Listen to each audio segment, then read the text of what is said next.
Norfolk Southern is being sued again, but this time they're being sued by a bigger entity. Keep watching to learn who filed the lawsuit.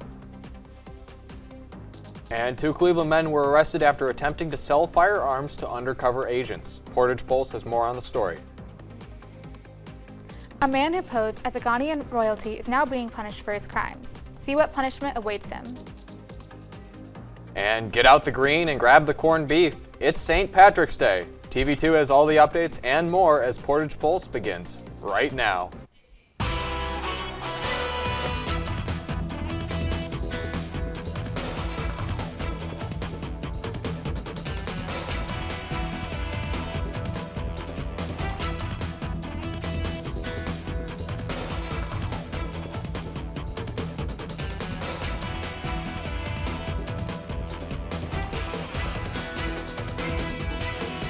Good afternoon, Portage County, and welcome to this week's episode of Portage Pulse. I'm Nikki Gasiewski. And I'm Joe Malbin. A Ravenna man in connection with a high-speed pursuit that nearly hit a school bus has been sentenced. Marcus Stretzinski has been sentenced to 4.5 to 5.5 years in prison by a Portage County Common Pleas judge. Stretzinski's charges include first-degree felony assault and 2 accounts of third-degree felony failure to comply with a police officer. The owner of the Jeep Stretzinski drove, Anthony Stretzinski, and passenger Dylan J. Briscar were charged as well. A Hudson contractor has been sentenced to 3 years in prison. According to Portage County Sheriff's Office, Neil S. Wolf was given $150,000 to provide services to a Rootstown home, which he never completed. A jury convicted Wolf of third-degree felony grand theft. Wolf's conviction is expected to be appealed. Ahead of St. Patrick's Day festivities, Summit and Clark counties have announced sobriety checkpoints for the weekend. Both counties' task forces will conduct checkpoints starting today. Stark County OUVI Task Force will conduct its checkpoints in McKinley and Kenton Townships. Ohio State Highway Patrol says checkpoints are meant to reduce alcohol-related crashes. To report unsafe or impaired drivers, you can call pound 677. A press conference was held by Summit County law officials last night to warn people of the dangers of drunk driving. Summit County says it is teaming up with rideshare service Lyft to provide free rides or reduced rates on rides home to approximately 600 Summit County residents. To take advantage of this offer, use Lyft code SummitGreen23, available from 6 a.m. today until 12 p.m. tomorrow. Ohio Attorney General Dave Yost filed a federal lawsuit Tuesday against Norfolk Southern over the train derailment in East Palestine. The lawsuit states the company has violated common, state, and federal laws. The lawsuit claims Norfolk Southern also violated Ohio's Comprehensive Environmental Response, Compensation, and Liability Act. The suit seeks to prohibit the railroad company from disposing additional waste at the derailment site and require them to continue monitoring the site. The remainder of the complaint goes to federal and state charges that they polluted our air, our land, our water, that they damaged our economy, our environment, and people's lives in East Palestine. And 2 Cleveland men were arrested nearly 2 weeks ago after selling approximately 100 firearms to undercover agents disguised as members of the Mexican cartel. According to the Department of Justice, the pair were arrested after proposing to sell everything from weapons to cocaine to undercover agents. If convicted on all charges that they were arrested for, the 2 men are looking at a maximum sentence of life in prison. 22 Ohio counties have become designated for moderate COVID spread. This designation has been made on the U.S. Center for Disease and Control Prevention map. 66 counties have been classified as green, making 3/4 of Ohio classified as low spread. No counties were classified as high spread. Severe risk individuals in yellow counties should ask their health care providers if they should wear masks and take other precaution. And according to Ohio Attorney General Dave Yost, 5 people have been ordered to pay $190,000 in civil penalties after setting up fake charities with names resembling those of notable charities. The 5 individuals set up fake charities, including the American Cancer Foundation of Ohio Incorporated and the American Cancer Society of Ohio Incorporated. Among others, the defendants have been banned from any involvement in real charities.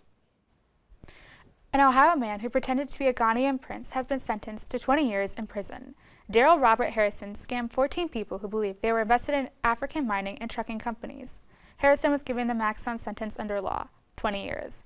His stepfather and accomplice, Robert Shelley Harrison Jr., will be sentenced later this month for his involvement. And a Cincinnati area couple, Caitlin Jarvis and Jim Gopfrich, filed a police complaint after watching on their doorbell camera a woman stealing the rug off their patio. Exactly 1 week after the rug's disappearance, the woman who took it returned it back to the couple's porch, leaving with a note saying, "I am exceedingly apologetic for taking your rug. It was an honest mistake. I was trying to pick up a free rug from a Craigslist offer, and I obviously got the wrong one."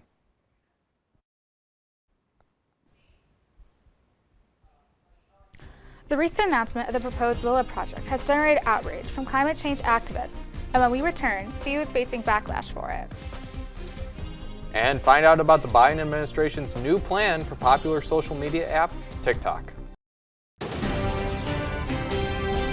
Tomorrow's news leaders. Today's top stories. From an award-winning student newsroom. This is TV2 News, truly Portage County. Welcome back. Biden has received climate-motivated backlash over the Willow Project. The Willow Project is an oil drilling proposal in Alaska. Biden originally made fighting climate change a central part of his agenda. His decision on the Willow Project has alienated him from climate change supporters and caused social media outrage.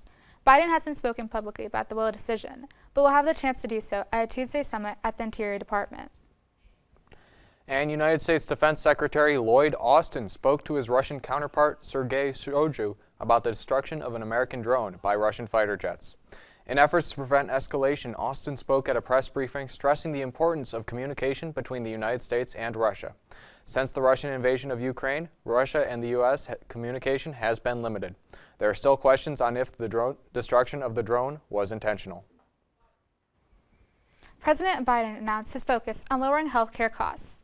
Biden spoke to a crowd of doctors and nurses in Las Vegas where he vowed to protect Medicare and Social Security. Biden discussed rolling out several parts of previous laws, including capping the price of insulin and making most vaccines free. During the event, Biden said, quote, "Let's finish the job. Let's protect the lower prescription drug price for everyone." Many countries have been increasingly expressing concerns over the social media app TikTok and issues of ownership and privacy. Our reporter Skylar Eddington has the updates on current conflicts surrounding TikTok. Skylar? Hi guys, yes, TikTok has been gaining restrictions from countries all over the world. The Biden administration is demanding a nationwide ban on TikTok if the Chinese-owned app doesn't get new ownership. This demand is a result of the Committee on Foreign Investment in the United States being unsure of U.S. data being safeguarded. In response, TikTok has offered to commit to a $1.5 billion plan that would enact a stronger firewall between TikTok and its Beijing parent company, ByteDance. However, CFI-US rejected the plan.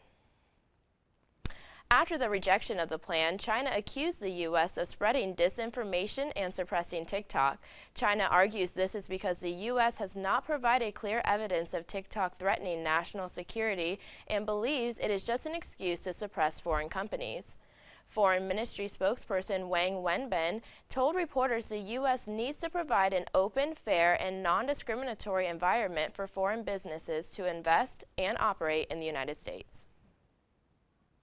With the U.S. on the verge of a nationwide ban, the U.K. has decided to follow in similar footsteps. After conducting a security review, the Cabinet Office ministers decided to ban TikTok on all government devices. This is due to them potentially holding sensitive information. The Chancellor of Duchy of Lancaster said that restricting the use of TikTok on government devices is a prudent and proportionate step. Phone restrictions are making their way around the world, with India proposing new plans to secure data as well. India wants to force smartphone makers to allow removal of pre-installed apps and force screening on major operating updates. Officials stated that pre-installed apps can be a weak security point, and we want to ensure no foreign nations, including China, are exploiting it.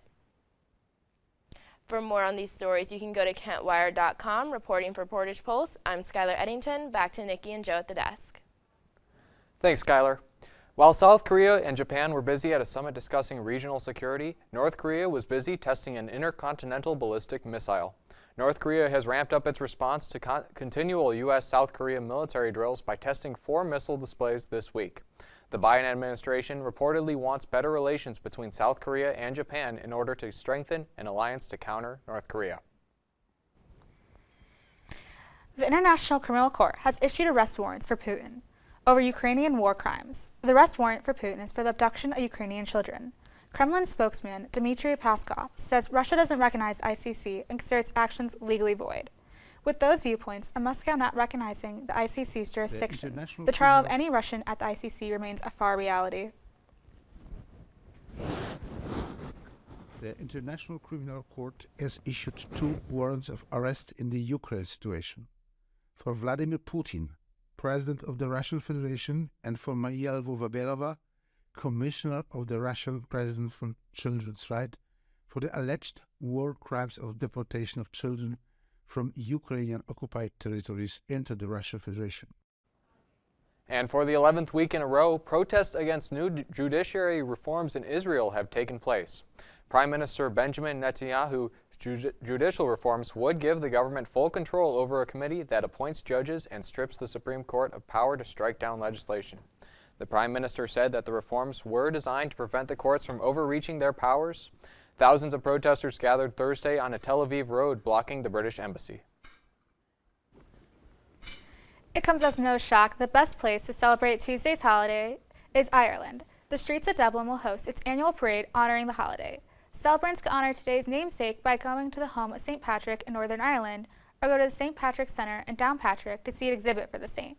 Visit www.ireland.com to see the sights of St. Patrick's Day and see what else Ireland is offering today. And while Ireland celebrates the beloved holiday, the United States holds festivities of its own. People gather as early as 7 a.m. to witness New York City's historic St. Paddy's Day parade. In Washington, President Joe Biden will meet Irish Prime Minister Leo Varadkar on the White House lawn, and the city of Chicago celebrates their holiday by dyeing the river green. The Chicago River is a really cool tradition, and I remember going at Chicago at that time. You went and saw it.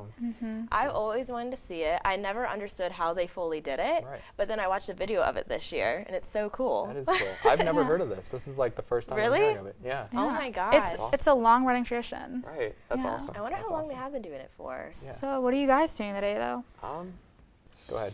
Well, for me, I am going home to my hometown to visit my family, and my brother has a baseball game tomorrow, so that's what I'll be doing. What about you, Joe? I don't know if I have any St. Paddy's Day themed plans, but usually I get corned beef, so that's always that's good. me. Yeah. That's all I do, really. Right. Corned beef I'm not Irish, is so. No, my family, we're all redheads. I dyed my hair, but we're all redheads, so it's kind of funny when we go out on St. Patrick's Day. That's all the time we have for this week's edition of Portage Pulse. Thank you for joining us. We wish the best of luck to the Golden Flashes at tonight's March Madness game. For updates on all these stories and more, visit our website at kentwired.com. And on social media at Kent Wired on all platforms. I'm Skylar Eddington. I'm Joe Malbin. And I'm Nikki Gasiewski. Have a great day, Portage County.